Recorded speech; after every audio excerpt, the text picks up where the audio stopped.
Venture here. Welcome to Asylum Studios production tutorial. Today we're going to talk about compression, and I'm not going to explain all the little parameters of it. That is something that everyone talks about. Everyone explains it on YouTube. You can Google it. It's not that complicated. I'm no better at explaining what attack time is, or release time, or threshold, or ratio, or makeup gain. Anyone else can explain it.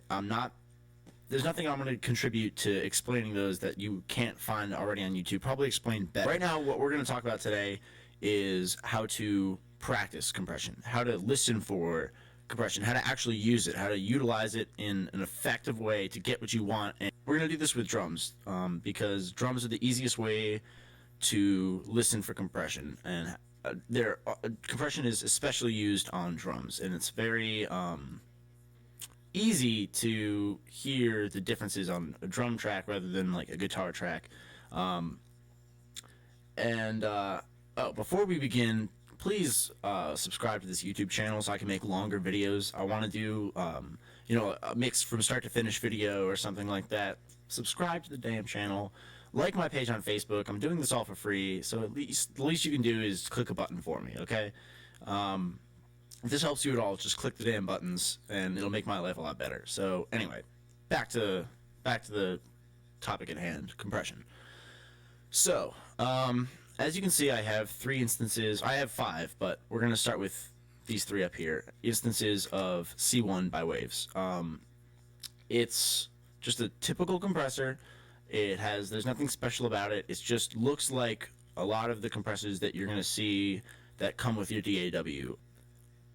I have a kick drum that I bounced out of Superior Drummer. I'm going to say it sounds like shit. It's a pretty crappy kick drum, but that's what we're going to use today. It's not important that it sounds good. So the reason I have 3 instances of the same compressor is that I have 3 different settings on each of them. And they're all very similar in the way that their attack times are very, very quick. And what that means is obviously that the signal is going to get compressed right as it goes over the threshold, which means that it's going to be bringing up the decay.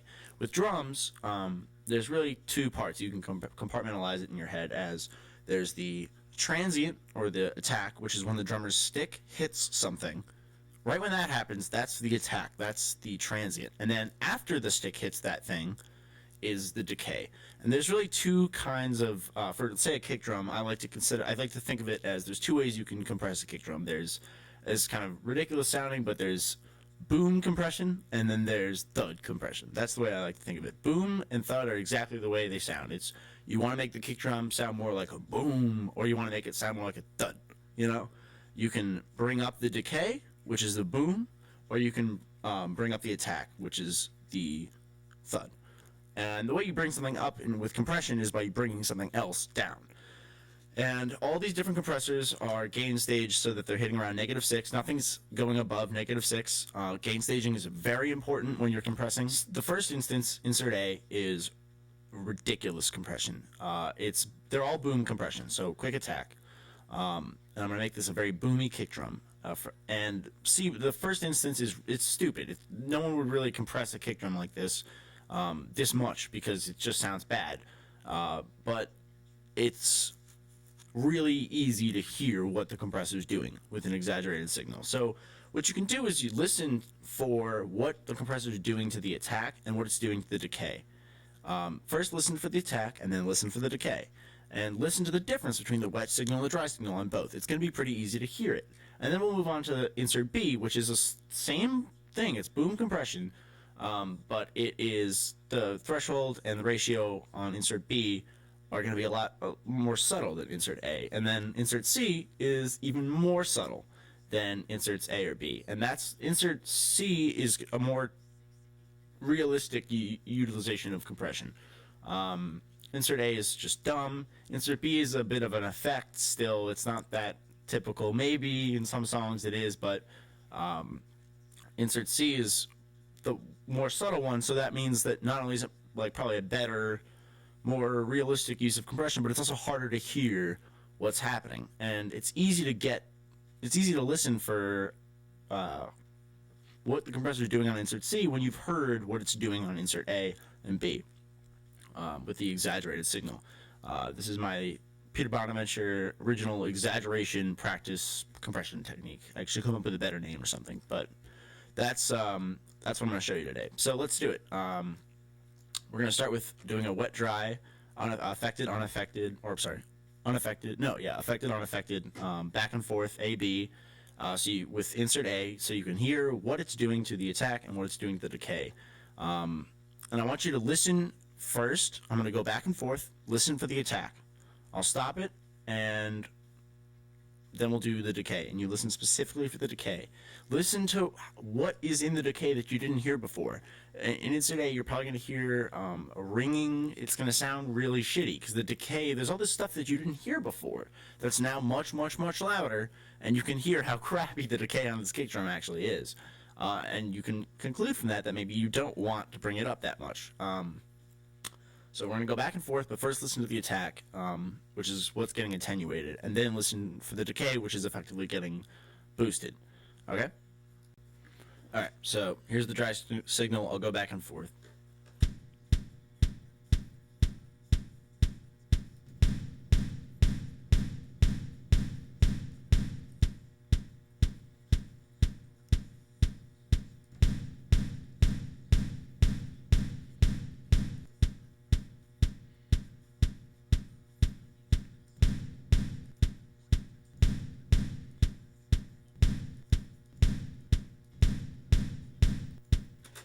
Sorry, a little carried away.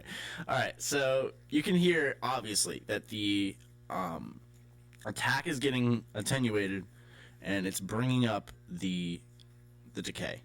So you hear all this shit in the background that you didn't hear before, and it's ridiculous, but you can hear what the compressor is doing, and that is what is important about this exaggerated one. You can hear it, and you listened for the attack, and so now let's listen for the decay, and we'll listen for what's shitty about the decaying signal and what it's bringing to the drum. What does the drum sound like? Does it sound bigger? Does it sound louder? Does it sound fuller? It definitely sounds shittier, yeah, but does it sound bigger? Does it sound fuller? So let's listen.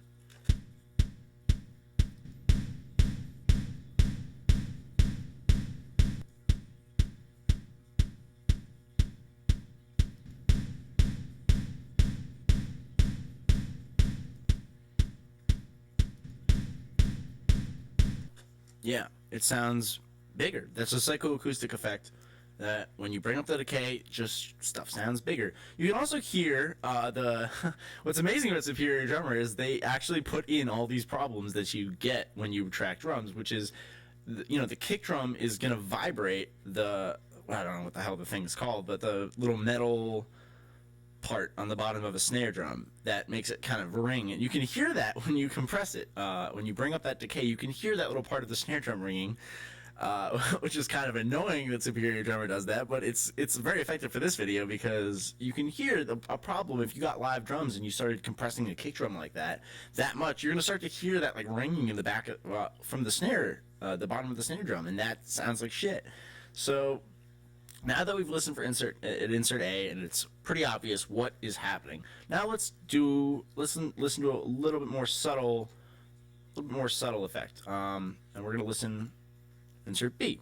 So do the same thing. Listen for the attack. I'm gonna A/B it, and then listen. Well, I'm gonna pause the video and listen for where the decay next. So start with the attack. Just listen for the attack.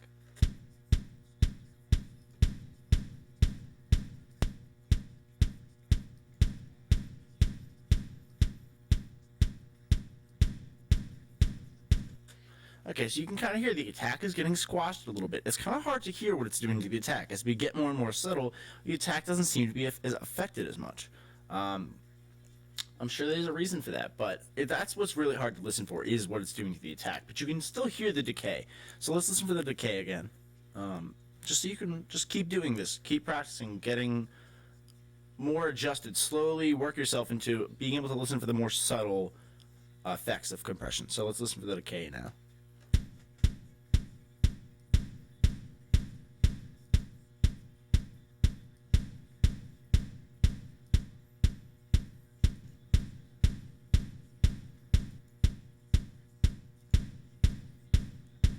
Okay, so you can kind of hear, you can still hear that it's bringing out, what happens before and after the kick drum hits.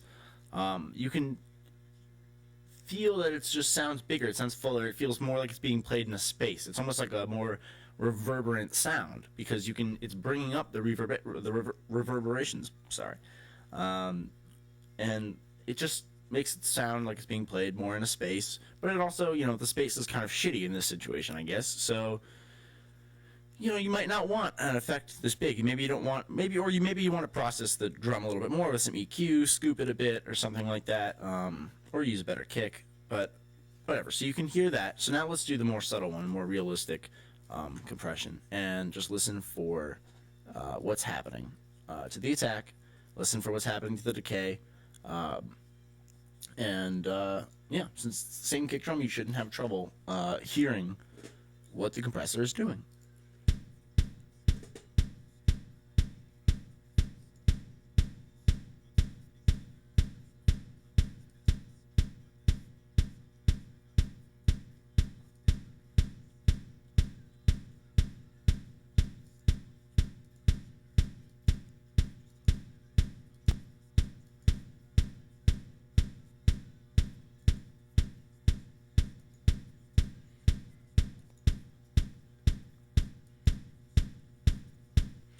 Okay, so you can kind of hear both the attack and the decay. You don't really hear the difference in the attack as much because it's so subtle, but you still feel that drum, but now it just kind of seems like it's adding something to it. It gives it a little bit more of a character. It gives it a little bit more of a realistic drum effect. It just sounds bigger, a little bit fuller. Listen to what it kind of loses. I'm going to start with the drive signal. We're going to play it a couple times, and then listen for what it kind of loses when you take the compression off. Listen first to the wet signal.